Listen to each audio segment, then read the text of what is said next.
आता आपल्या आवडत्या मालिकेचे संपूर्ण भाग मालिका प्रसारित झाल्यानंतर लगेचच पाहू शकता फक्त सन नेक्स्ट वर. भारतातील प्रेक्षकांसाठी मोफत सेवा.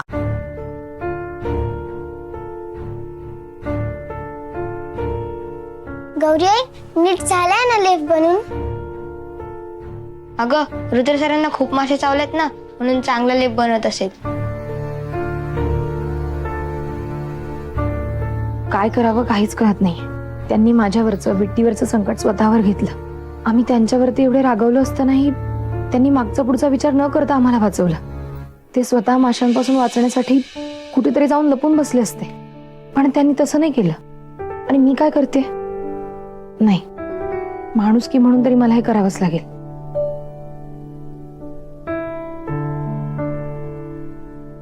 झालाय वाटतं लेप. पण त्या मधमाशीच्या पोळ्याला दगडही त्यांनीच मारला होता. चुकून का होईना, पण निष्काळजीपणा त्यांचाच आहे. त्याचीच शिक्षा मिळाली आहे त्यांना.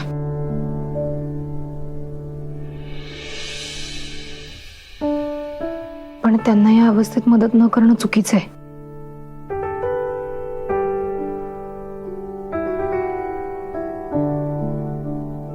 आत्ता मदत केली तर परत असे उद्योग करत बसतील. त्यापेक्षा नकोच.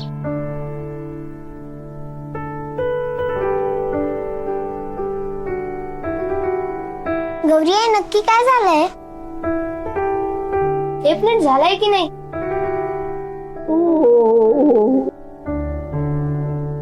प्लीज नाही सहन होते आता मला. त्यांना खूप दुखत असणार, पण मुद्दाम तर करत नसतील ना? सरांना खूप जखमा झालाय ना, खूप दुखत असेल त्यांना. आपल्यामुळेच झालंय. आपल्यासाठीच कैऱ्या तोडत होत्या. मुद्दाम नसतील करत. चेहरा किती सुजलाय. खरंच दुखत असणार. मला गेलंच पाहिजे. चला. आई ग. आता वाटतंय ना बरं? नाही, तुमच्या हाताने बरं नाही वाटणार आहे मला. याची कल्पना आहे मला.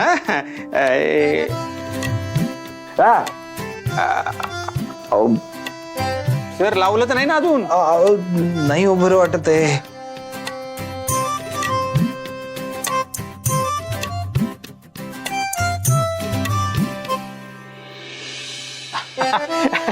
चला आपलं काम झालं. हे काय, मी जरा बर्फ घेऊन येतो बरं गौरी. दादू हालेत. हा? अरे वा वा वा, छान छान. बरं झालं तू हे केलंस. काय नाही, ह्या बर्फाचा असरच होत नाहीये ग. बरं झालं, मला नक्की खात्री होती की तू हे बनवणारच. तू लाव लवकर, त्यांना बरं वाटेल. सर मी बर्फ घेऊन अरे आलो. पण हालेत तू. हीच संधी आहे गौरीजींना बोलत करण्याची.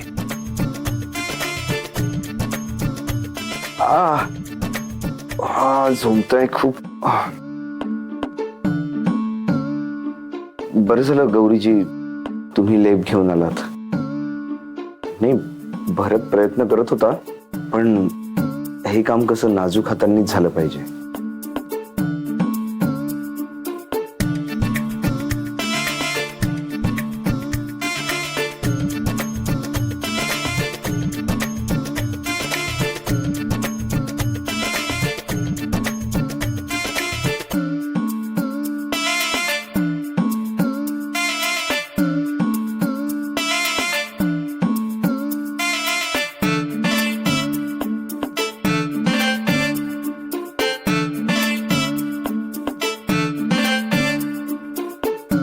तुम्हीच लावा तुमच्या हाताने आरशात बघून, म्हणजे दुखणार नाही. म्हणजे मला नाही जमणार आहे. आणि इथे आरसाही नाहीये गौरीजी. तळ्या हातावर घ्यायचा आणि जिथे जखम झाली तिथे लावायचं. नाही, पण औषध किती घ्यायचं, किती लावायचं, म्हणजे त्याचं प्रमाण काय असलं पाहिजे हे मला कुठे माहिती आहे. आणि कसं आहे, ज्या डॉक्टरने हा लेप बनवलाय त्यानेच जर त्याच्या हाताने लावलं तर त्याचा गुण जास्त येतो असं म्हणतात. हे बघा रुद्र सर,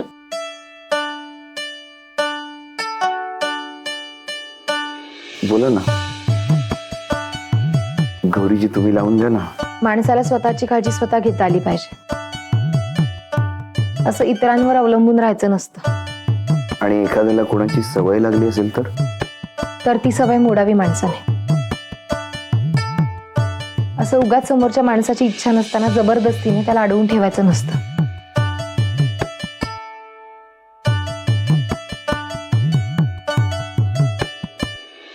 आणि असं जबरदस्तीने एखाद्याच्या मनाविरुद्ध त्याच्या घरातही घुसायचं नसतं. मग ते घर माणसाचं असो किंवा मधमाशांचं. नाहीतर मग असा त्रास होतो.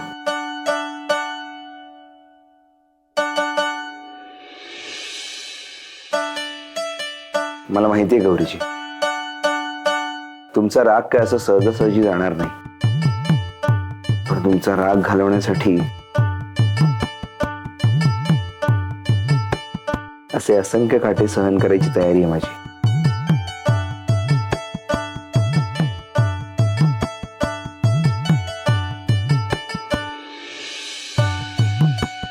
असे काटे बोचल्याशिवाय मधही चाकता येत नाही. मग तो काटा मधमाशांचा असो किंवा आपल्या माणसांच्या रागाचा. आपल्या प्रेमाचं मध मी नक्की चाखणार गौरीजी. तुम्हाला माझ्या घरी मी पुन्हा घेऊन जाईन ही खात्री आहे मला.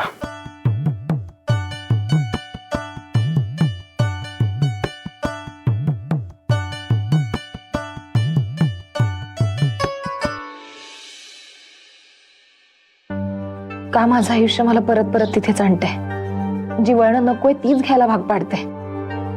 माझ्या आयुष्यात सरळ सोपी वाटच नाहीये का? जे कायमचं विसरून जायचं ठरलं तेच पुन्हा पुन्हा का माझ्या डोळ्यासमोर येत आहे. मी जितकी या सगळ्यापासून लांब जायचा प्रयत्न करते तितकंच ते माझा पाठलाग करते. मला नकोय हे सगळं. नकोय त्या आठवणी पुन्हा. नकोय ते प्रेम. काहीच नकोय.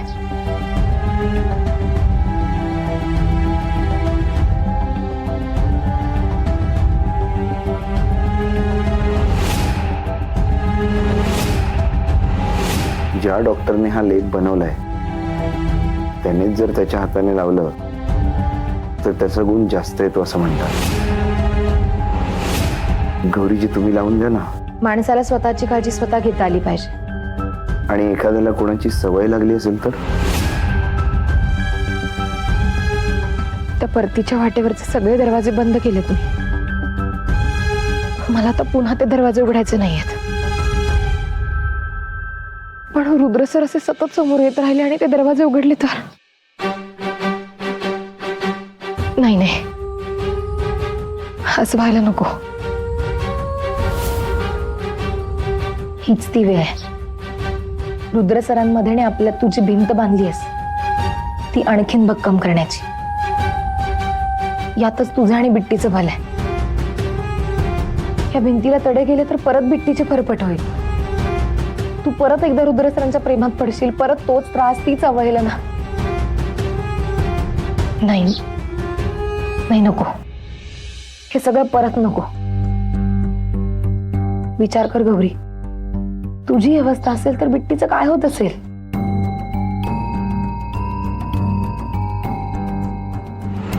मी तुला कधीच पार्टनर बद्दल काहीच विचारणार नाही. प्रॉमिस. तुला नाही जायचं ना परत तिथे, मग मला पण नाही जायचं परत तिथे. आपण इथेच राहू.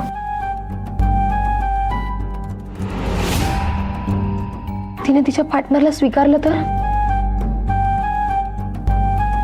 नाही नाही, काही झालं तरी मी स्वतःला आणि बिट्टीला या निसरड्या वाटेवरून घसरू देणार नाही.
जास्त लावू.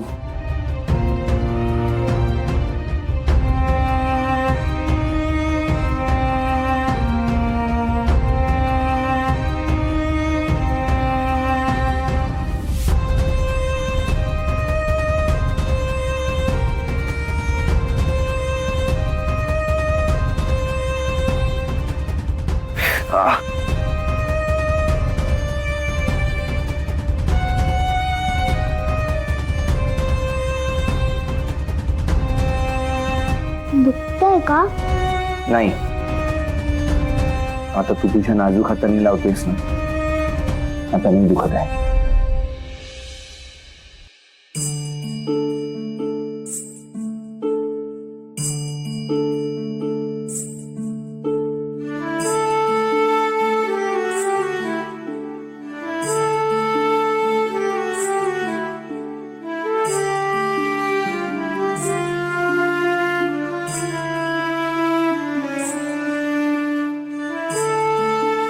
बिट्टी,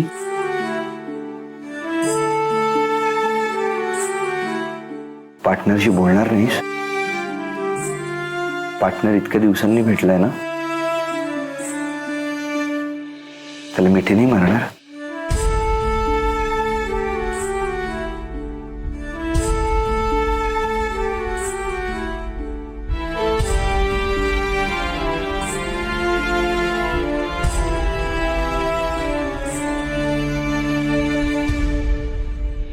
बिट्टी,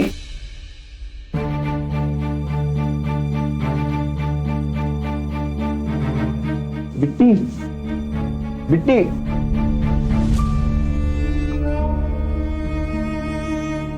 अजून तुझ्या पार्टनरवर रागवलीस? बोल ना ग बिट्टी माझ्याशी. तुझ्या पार्टनरला त्याची चूक कळली आहे ग, आणि त्याची शिक्षाही मिळाली आहे त्याला. प्लीज बोल माझ्याशी.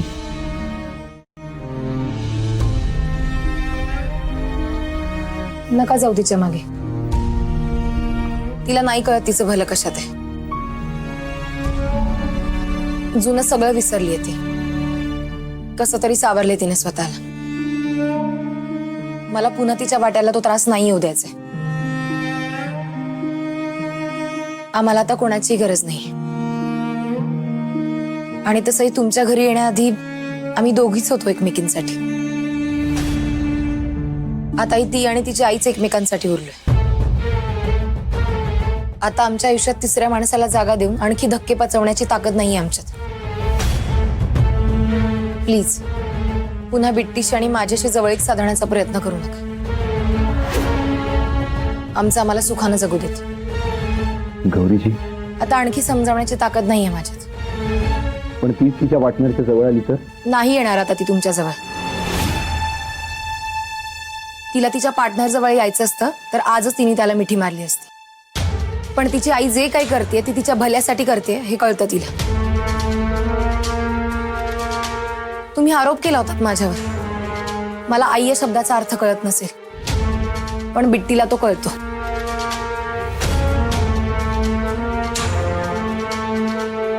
गौरीजी प्लीज, तो विषय काढून माझ्या मनातनं मला पुन्हा उतरवू नका. मी तुम्हाला जे काही बोललो त्याची शिक्षा मला मिळाली. खूप भोगलंय मी. आता प्लीज विसरून जाऊया ना. एका आईला नाही ना विसरता येत. तुम्ही माझ्या बाईपणावर शंका घेतली असती तर एक वेळ माफ केलं असतं, पण तुम्ही माझ्या आईपणावर शंका घेतलीत. किमान आता तरी माझ्यातल्या आईपणाचा मान ठेवा. माझ्या बिट्टीपासून लांबच राहा.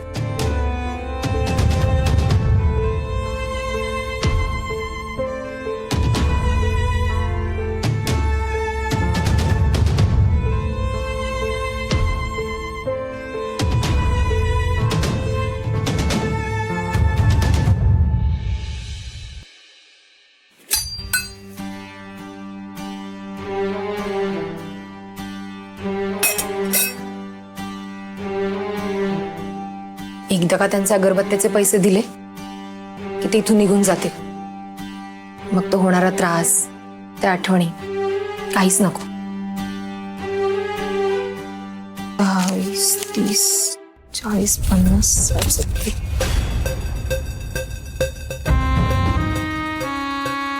तुझ्याकडं एवढं पैसा काय ग आश्रमाकडे आधीच पैसे नाहीत हा त्या पोरांच्या जिभेचे चोचले पुरवता पुरवता स्वतःच्या पण झोळ्या भरायला लागलीस की काय देते पैसे इकडे हात नका लावू या पैशांना. हे आश्रमाचे पैसे नाही आहेत, माझे पैसे आहेत. ते नवीन आलेल्या सरांना द्यायचे. आता खोटं पण बोलायला लागलीस का ग तू हा कुठून आणलेस पैसे माझे आहेत म्हणे अगरबत्त्याच्या कमाईतून मिळालेले पैसे ते. मोठी आली अगरबत्त्या विकणारी हा कोण घेता का तुझ्या अगरबत्त्या त्या दुकानात अशाच पडून राहतात तो माणूस घेत होता तर त्यानं बी बंद केलं आपल्याला जमत नसेल ना तर शांत बसावं उगाच त्या आश्रमातल्या पोरांची मेहनत बी वाया आणि आश्रमाचे पैसे बी वाया जातात त्या माणसामुळे खायचं एक तोंड वाढलंय हा त्याचा खर्च कोण देणार चल दे ते पैसे मला त्याला द्यायची गरज नाहीये सांगितलं नाही माझे पैसे आहेत म्हणून. एकदा का त्या सरांना हे पैसे दिले ना ते निघून जातील इथून. तो गेला तर बरंच होईल पण तुला लय त्रास होतोय का त्याचा हा हात धुवून त्याच्या पाठीमागे लागलीस त्याला घालवायला हो कारण ते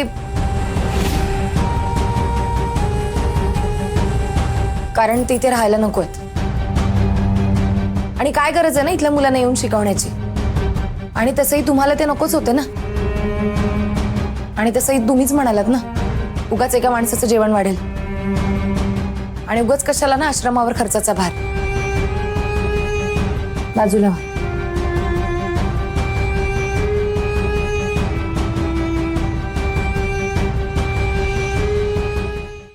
देवा रुद्राच्या पाठीशी उभा राहा त्याला सगळं सहन करायची शक्ती दे. देवा रुद्र भाऊजींना लवकर बरं कर. श्वेता दिसत नाही मी आलोय.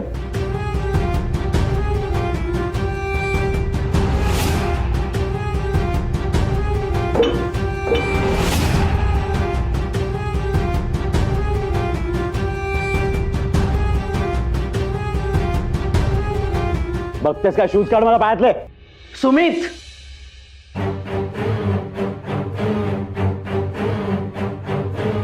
काय करतोयस हे बायको आहे ही तुझी. तुझ्याशी बोललो मी आई नाही ना. ती बायको आहे माझी परत आमच्यामध्ये नाही बोलायचं.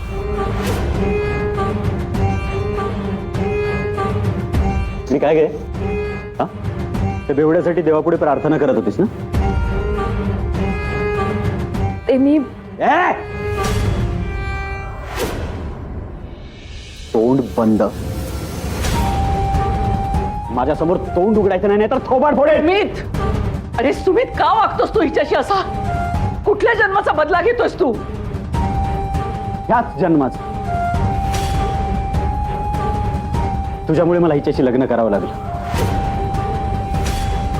तुला तुझ्या स्वतःच्या मुलांची कधीच काळजी नव्हती. तुला त्या बेवड्याशिवाय कधीच कोणी दिसलंच नाही. आणि ही पण आता तुझ्याच नादी लागली. रोज हात जोडून बसतेस ना देवापुढे. काय मागतेस. देवा रुद्र बरा होऊ दे लवकर घरी येऊ दे. कशासाठी कशासाठी.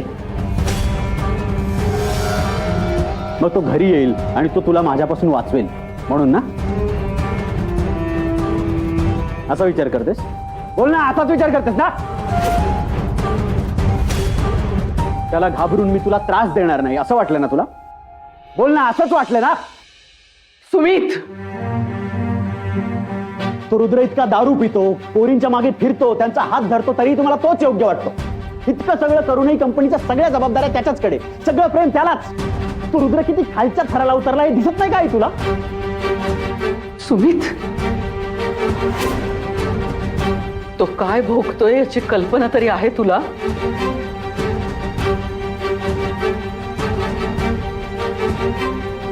बिचारा रिहॅब मध्ये कसा जगत असेल देवाला ठाऊक. जगायला आणि भोगायला तो रिहॅबमध्ये असायला पाहिजे ना.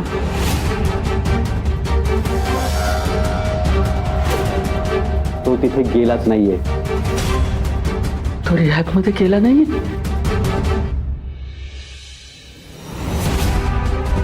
मग तो आहे कुठे?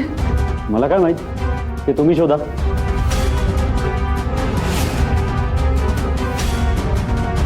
पडला असेल एखाद्या गटारात दारू पिऊन.